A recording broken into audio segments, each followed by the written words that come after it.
नमस्कार विद्यार्थियों। भक्तिकालीन काव्य पुस्तक के अंतर्गत हम पृथ्वीराज रासो, जिसके रचयिता महाकवि चंद्रबरदाई हैं, उनके उन पदों की व्याख्या कर रहे थे जो हमारे पाठ्यक्रम में आए हैं। उसी क्रम में हमारा अगला पद है, उच्चरिय कीर सुनी बयन, हिंदवान दिल्ली गढ़ अयन, तहाँ इंद अवतार चौहान, तहाँ पृथ्वीराज सूर शुभारम। ये दोहा है और अपभ्रंश में से दूहा कहा जाता है। अब तक हमने पढ़ा कि यादव वंशी राजा विजयपाल, जिनकी पुत्री का नाम पद्मावती है, जो अनंत ही अनिद्य सुंदरी है और पद्मिनी नारी के समान है। उनकी माता का नाम पद्मसेन कुंवर है और दुर्ग समुद्र शिखर दुर्ग है, जो पूरब में स्थित है। पद्मावती एक दिन बगीचे में अपनी सहेलियों के साथ खेल रही थी और वहां पर उसे एक तोता दिखाई देता है। वह तोता सामान्य तोतों से कुछ हटके था। उस तोते ने भी पद्मावती के जो होठ थे उनको बिंबाफल समझा, क्योंकि उसके होठों की लालिमा बिंबा फल के समान थी, और वो उसके ऊपर झपट पड़ा। जैसे ही वो झपटता है, चोंच उसके ऊपर मारता है, वैसे ही पद्मावती उसे पकड़ लेती है और अपने महल में लाकर उसको हीरे और मोतियों से नग से जड़े हुए पिंजरे में रखती है। धीरे धीरे तोते के प्रति उसका प्रेम बहुत बढ़ जाता है और वह तोते से पूछती है कि तुम यहाँ के नहीं लगते, तुम कहाँ, तुम्हारा देश है, कहाँ तुम रहते हो। तो वह उत्तर देता है, पद्मावती पूछती है कि हे शुक, तुम मुझे सच सच बताओ, तुम्हारे देश का क्या नाम है और वहां कौन राजा राज्य करता है। इसी प्रसंग में अब हमारा ये दूहा है, उच्चरिय कीर सुनी वयन। पद्मावती के इन वचनों को सुन करके, कीर अर्थात तोता, तोते ने उत्तर दिया, हिंदवान दिल्ली गढ़ अयन। हिंदुस्तान में दिल्ली नाम का एक गढ़ है, एक स्थान है, अयन अर्थात स्थान। तहाँ यद अवतार चौहान, तह पृथ्वीराज सूर शुभान। वहां इंद्र के अवतार पृथ्वीराज चौहान वंशीय श्रेष्ठ शूरवीर और शक्तिशाली राजा वहां राज्य करता है। शुभारंभ का अर्थ होता है शक्तिशाली। चौहान अर्थात चौहान वंश का। तो वह दो ही लाइन में उत्तर दे देता है,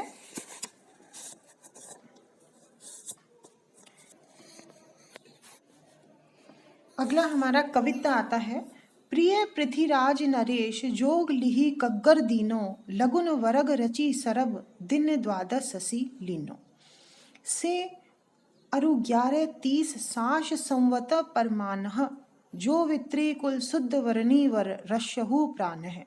दिश्यंतम दिष्ट उच्चरिय वर, इक पलक विलंब न करिए, अलगार रयन दिन पंच मही, जो रुकमनी कहनरो रिय।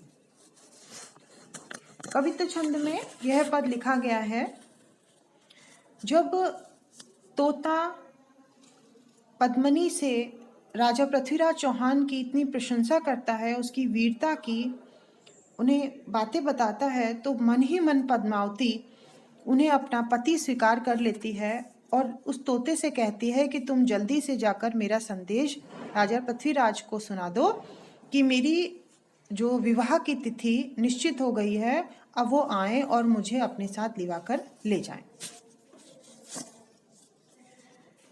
इसी प्रसंग का वर्णन करते हुए कवि चंद्रबरदाई कहते हैं, प्रिय पृथ्वीराज नरेश, जोग लिहि कग्गर दीनो। पद्मावती ने अपने प्रियतम पृथ्वीराज नरेश को पत्र लिखा, कग्गर अर्थात कागज, पत्र लिखा और तोते को दे दिया। लगुन वरग रची सरब दिन द्वादश ससी लीनो। और उसने उसमें अपने विवाह का लगन, अपनी राशि आदि सब कुछ उसने लिख दिया। से अरु 1130 साश संवत परमान्य है। उसने उस पत्र में लिखा कि उसका विवाह 1130 शक संवत में अर्थात इसी वर्ष इसी महीने की शुक्ल पक्ष की द्वादशी तिथि को हुआ है, और जो है कुमायूं नरेश के साथ उसका विवाह होने वाला है। जो वित्री कुल शुद्ध वर्णी वर रशहु प्राणहु, वो कहती है जो वित्री कुल शुद्ध, अगर मैं अपने कुल की शुद्ध कन्या हूँ, पवित्र कन्या हूँ, वर्णी वन रशहु प्राण है, तो आप मेरा वर्णी वर, आप मेरा वर्ण कीजिए, रशहु प्राण, और मेरे प्राणों की रक्षा कीजिए। पद्मावती का कहने का तात्पर्य यह था कि मैंने मन ही मन में अब आपको अपना पति स्वीकार कर लिया है, अब मैं किसी और के साथ विवाह नहीं कर सकती, और इसीलिए अब यही बेहतर होगा कि आप आएं और मेरा वरण करें। अगर आपसे मेरा विवाह नहीं हुआ तो मैं अपने प्राणों का त्याग कर दूंगी। कुलीन कन्या जो उन्होंने कहा है उसका मतलब भी यही है कि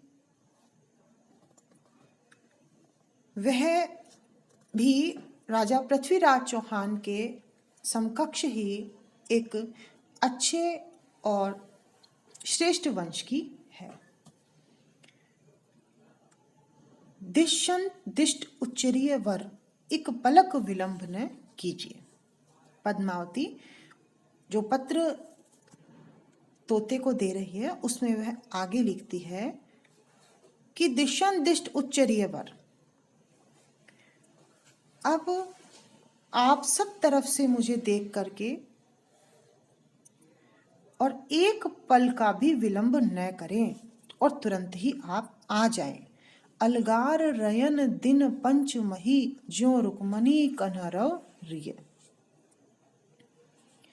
5 दिनों में गुप्त रूप से, पंचमही यानी 5 दिन के अंदर आपको गुप्त रूप से यहाँ आना। अलगार का अर्थ होता है गुप्त रूप से यहाँ पर आना है। ज्यों रुक्मणी कन्हरव रिय, जिस प्रकार से श्री कृष्ण ने रुक्मणी का हरण किया था उसी प्रकार से आप भी यहाँ आकर के मेरा हरण कीजिए।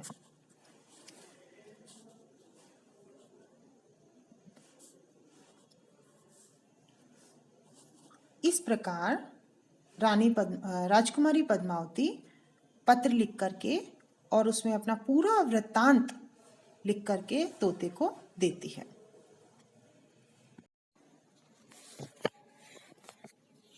अब हम अगले पद पर आते हैं। बज्जिए घोर निशान रान चौहान चहोदिस, सकल सूर सामंत समरी बल जंत्र मंत्र तस। उठी राज पृथ्वीराज बाग मनो लग वीर नट, कढ़त तेग मनो वेग लगत मनो बीज झट घट। थकी रहे सूर कौतिक गिगन रगन मगन भई शौन धन, हर हर्षी वीर जग्गे हुलस हुरव रंगी नव रत वर। थकी रहे सूर कौतिक गिगन रगन मगन भई श्रोण धर, हर हर्षी वीर जग्गे हुलस हुरव रंगी नव रत वर। अब तक हमने पढ़ा कि पद्मावती को हीरामन तोता पूरा वृत्तांत सुनाता है, राजा पृथ्वीराज चौहान की वीरता के बारे में बताता है। तो पद्मावती बड़ी प्रसन्न हो जाती है और मनी मन वो पृथ्वीराज चौहान को अपना पति स्वीकार कर लेती है और उसे तोते को पत्र लिख करके देती है और उसमें लिखती है पृथ्वीराज चौहान के लिए कि आप तुरंत आइए और जिस प्रकार श्री कृष्ण ने रुक्मणी का हरण किया था वैसे ही आप मेरा हरण करके मुझे ले जाइए, अगर आप मुझे कुलीन कुल की कन्या समझते हैं तो। उसके बाद पृथ्वीराज चौहान वहां जाते हैं और जब वह गौरी पूजन के लिए जाती है पद्मावती तो उसका वो हरण करके और उसे ले आते हैं।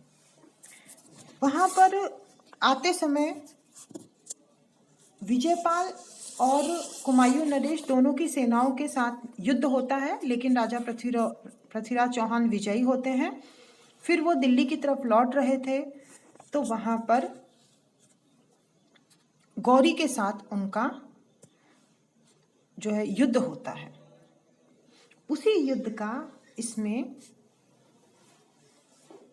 जो है बताया गया है।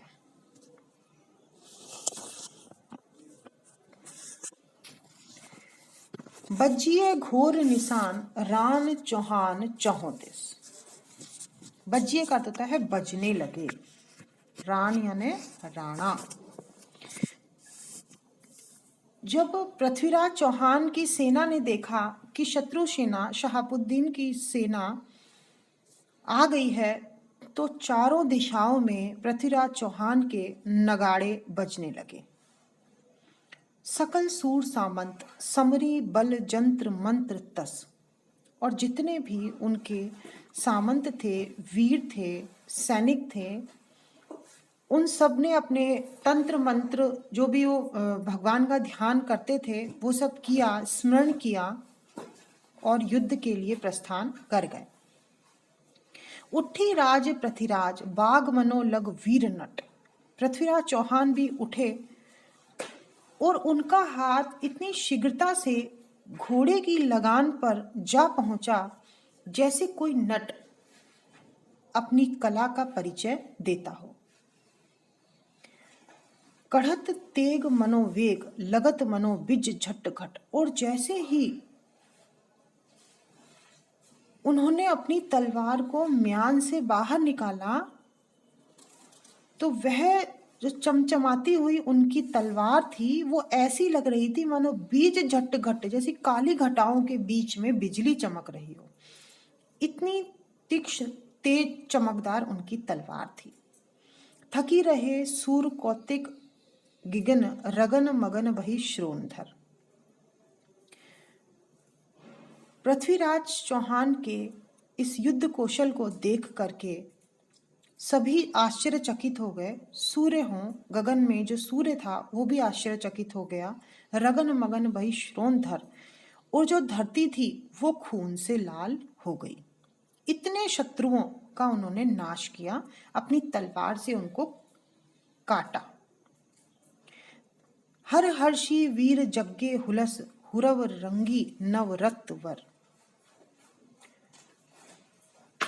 उन्होंने दुश्मन के जो नवरत्नवर यानी जो तेज नया जवान उनका खून था उसको बहता हुआ जब देखा तो वे बेहद ही प्रसन्न हुए और स्फूर्ति का संचार उनके अंदर होने लगा। देखिए इसमें कुछ पंक्तियां आई हैं, जैसे समरी बल जंत्र मंत्र तस। तो ये इस बात का द्योतक है कि ईश्वर में आस्था शुरू से ही सभी में रही है। जब युद्ध क्षेत्र में शूर सामंत सैनिक युद्ध करने के लिए प्रस्थान करते थे तो सबसे पहले वो अपने अपने इष्ट देव का स्मरण करते थे कि हमें इस युद्ध में विजय प्राप्त हो। कढ़त तेग मन बेग, ये पंक्ति भी बहुत सुंदर पंक्ति का प्रयोग चंद्रबरदाई ने किया है। इसमें बताया कि मन हमारा बहुत तेज होता है, मन की गति सबसे तेज बताई गई है, और मन की गति के समान ही पृथ्वीराज चौहान की तलवार का वेग बताया गया, अर्थात कितनी तीव्रता उनके अंदर है।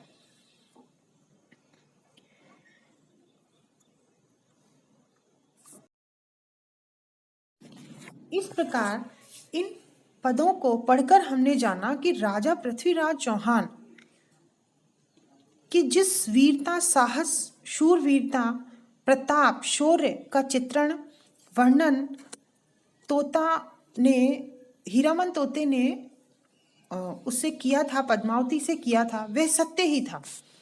और इसीलिए इस वीरता के कारण ही पृथ्वीराज चौहान राजा विजयपाल की सेना को परास्त कर सके, कुमायूं नरेश की सेना को परास्त कर सके, और गोरी जो उनका सबसे बड़ा शत्रु था और जिसके पास एक विशाल सेना थी, विशाल सैन्य भंडार था, तोपें थी, उन सबको भी इन्होंने परास्त करके और शहाबुद्दीन गोरी को अपना गुलाम उन्होंने बना लिया, बंदी बना लिया। तो ये सब उनकी वीरता का ही परिणाम था। अब हम अगले पदों की व्याख्या अपने अगले व्याख्यान में करेंगे।